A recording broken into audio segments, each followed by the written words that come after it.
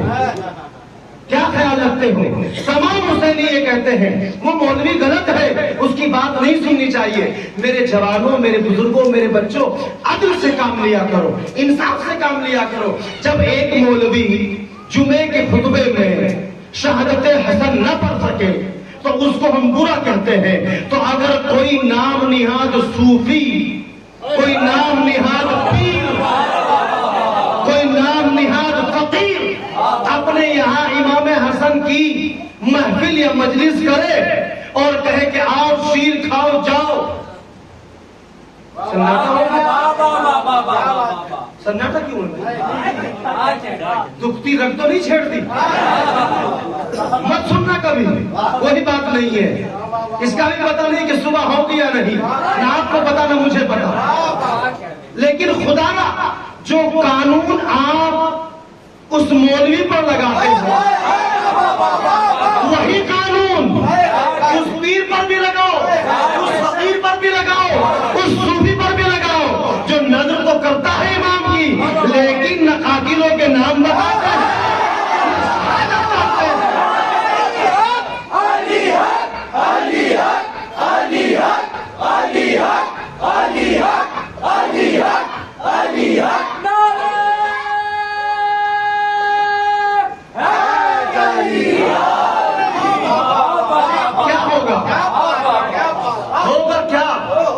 اگر آپ نے انہیں کچھ کہہ دیا کیا ہوگا؟ آپ کا ایمان ختم ہو جائے گا۔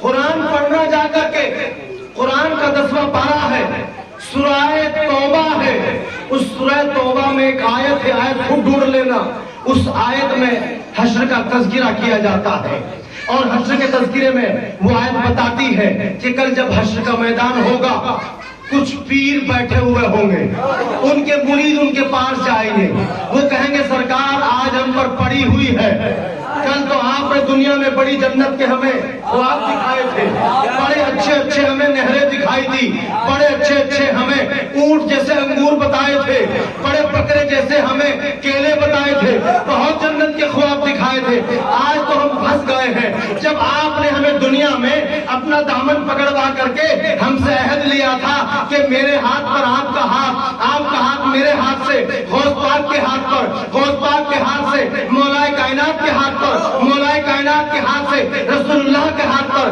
اب جب آپ یہ گفتگو کرتے جا رہے ہو، جب آپ نے دنیا میں ہم سے کہا ہے کہ جس کا ہاتھ میرے ہاتھ پر، اس کا ہاتھ غوث پاک کے ہاتھ پر، غوث پاک کے ہاتھ سے مولا کے ہاتھ پر، رسول کے ہاتھ پر، جب تم نے دنیا میں ہم سے یہ وعدہ کیا تھا، آج ہم پھنس گئے ہیں، ہم گناہوں میں ڈوبے ہوئے ہیں، آج ہمیں بچا لیجئے نا۔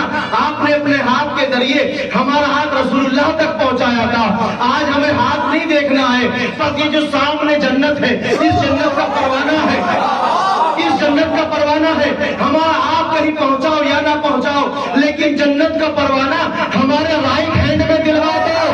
تو یہ پیر قرآن کہتا ہے، قرآن کہتا ہے، یہ پیر کہے گا ارے ہم سے دور ہو جاؤ، تم اپنی سنا رہے ہو، میں اپنی